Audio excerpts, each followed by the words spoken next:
دايما يا صديقي شركه جيك فيب بتقدم لنا حاجات شبه المستحيل او حاجات مستحيله في ايه؟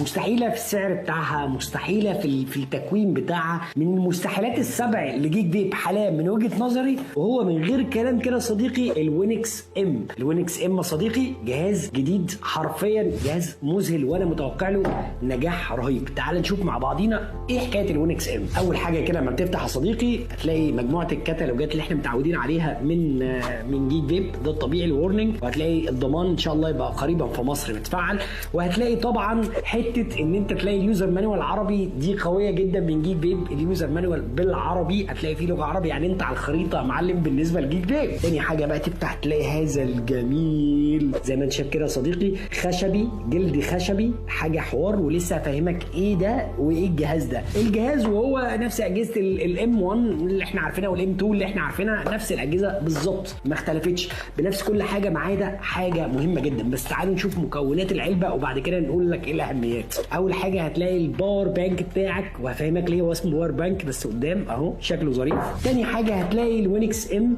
تمام، وده غير الام 1 والام 2 بس هو وينكس ام، خليك معايا. تاني حاجه هتلاقي كارتج تاني اللي هو ال 8 من 10، وهنا الواحد واثنين.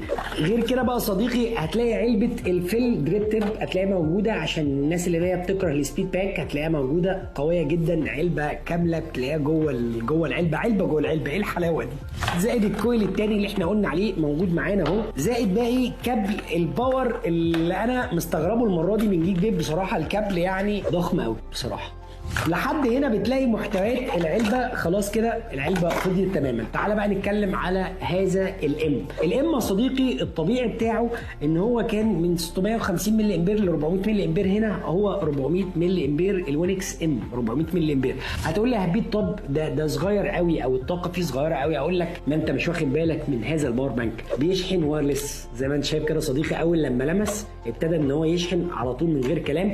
معاك هنا 2500 ملي امبير بتتشحن فاست تشارج، ليها مدخل للتايب سي فاست تشارج. طب نفترض في واحد قال لك انا مش عايز اشتغل على الباور بانك وعايز اشتغل على الوينكس ام على طول. اقول لك وماله يا معلم، في مكان للشحن السلكي عادي جدا، مش اللاسلكي، يعني اللاسلكي موجود اهو بيشحن، وممكن اشحنه بالشحن السلكي عادي جدا. حلاوه الموضوع ايه؟ في حد انا سامع صوتك انت قاعد ورا بتقول لي ما في كذا شركه عندنا نفس الفكره وبتاع، فوق دماغي يا معلم. بس جيك فيب لما بتيجي تعمل الفكره لازم تحط التاتش بتاعها او البصمه بتاعتها الاصليه. ازاي يا صديقي؟ او تقول لي ايه البصمه دي؟ هقول لك يا صديقي ان جيك فيب عامله تقنيه زي اللي موجوده، بس في تاتش موجود مميزه عن بقيه الشركات في هذا الفكر الجديد تماما. هتقول لي ايه الفكره الجديده او ايه التقنيه اللي مميزاها وايه البصمه اللي مميزاها؟ ان انت معاك باور بانك حرفيا. باور بانك ازاي؟ اقول لك خلينا كده نبص بصه.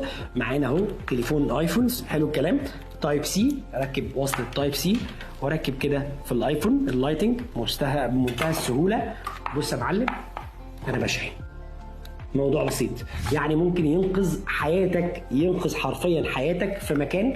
انت واقف في مكان او انت راجل مهندس في موقع، تليفونك فصل فجاه، باور منه فصل، بس معاك الوينكس ام هينقذك حرفيا. هو ممكن ينقذ حياتك في حاجه زي كده، انت متسوح في مكان ومعكش باور، بس هنا ال 2500 مللي الباور الموجودين يقدروا ينقذوك في حاجات كتير. زائد ان انت بقى لو بعيدا عن الكلام ده وانت راجل يعني لا انت جايبه للاستخدام واستخدام شاق، انا انصحك جدا بالوينكس ام. هتقول لي ليه؟ اقول لك لان الجهاز ده الكومبو على بعضه كده بيشتغل 7 ايام متواصل، زي ما انت سمعت كده يا صديقي، 7 ايام متواصل، سواء على الكارتج 8 من 10 او الواحد واثنين. من وجهه نظري اختراع ما فيه بعد اختراع. يعني انا خلاص ده بقى عدتي الاساسيه. نسيت اقول لك حاجه تانية كمان، هذا الصباع او هذا الوينكس ام فيه فايبريشن، لان هو ايه، مش عايز يخليك مهتم بالانوار على قد ما انت مهتم بمسكه ايدك. يعني انا اول ما بركبه هو بيشحن خلاص، هو اداني فايبريشن، قال لي ان انا شغال شحن مع هذه الدوريه من اللايت، طبعا شكلها جامد جدا، فانا حابب الفكره. زائد حاجه تانية، في واحد فلحوس هيجي يقول لي هبيد وجوده على الشحن دايما هيبوظه. اقول لك يا معلم الشركه نفسها بتقول لك اشرب وهو كده، وهو محطوط نفس الحطه دي، اقعد اشرب وما تقلقش، مفيش حاجه هتبوظ منك ولا حاجه هيحصل لها اي مشكله. الجهاز قوي جدا. تعالوا بقى نجرب الكارتج، لاني انا طبعا واخد على الام 1 والام 2 وعارف ان هم بيطلعوا احسن، هم والكي 1 برضو عشان ما بقاش بظلم، بيطلعوا احسن احسن فليفر في شركه جيك فيب من وجهه نظري، او في جميع الشركات اللي بتقدم اوبن سيستم، دول بيطلعوا فليفر رهيب. فتعالوا النهارده نشوف هل هم لسه في الرياء يعني زي ما هم، ولا قللوا، ولا ايه اللي حصل. فانا معاكم بحياديه جدا. هنجرب ليكويد ايه النهارده؟ من وجهه نظري هجرب ليكويد انا حافظه كويس اللي هو ناستي جريب. تعالوا نجربه. سولت 20 مللي جرام. انا عارف 20 مللي جرام كتير بس انا بحبه. تحياتي حلوين. انا خدت انفجر في وشي والله. واو، نسيت اقول لك على الحته دي. الكارتج بتاعك انت بتشتغل بكارتج الوينكس ام، وبتشتغل بكارتج الام 1 والام 2 والام 3. انت فاهم؟ انت معلم بتشتغل بكارتجات بالهبل. في 3 انواع كارتج ينفع يركبوا على هذا الوينكس. انت متخيل؟ انت يعني كارتجاتك هتبقى متاحه في مصر، او هي اساسا متاحه من قبل ما الجهاز يبقى متاح. تعالوا بقى ايه، ندخل البسبوس كده. طبعا عشان بشرب سولت فانا شغلت 1.2 عشان طبعا هو اللي هيديني الاداء السريع في السولت. طبعا كل كارتج بيجي معاه هذه الدريب تيب قويه جدا، حلوه جدا. لو انت مش عايز تجرب الدريب تيب دي وانت راجل بتخاف بقى من السبيد باك وبتقول لي لا السبيد باك بيعمل لي مشاكل، جيك فيب موفره لك الفيل. تمام، دريب تيب فيل شكلها عامل كده، حتى شبه الايكوس وشبه الحاجات دي شويتين 3. بس طبعا انا مش مؤمن بهذا الموضوع. انا مؤمن بفكره الدريب تيب يا معلم تبقى دريب تيب كده بلاستيكيه في بقك او كربون او ايا كان هي نوعها ايه، بس تبقى حاجه في بقك كده ايه، احساس حقيقي يعني. نعمل كده ونحط الجهازين مع بعض عشان الناس بس ما تقولكش ايه لعبيب بيقول كلام وبيعمل كلام. لا، انا بشرب زي ما هي كده كت على بعض في ايديا.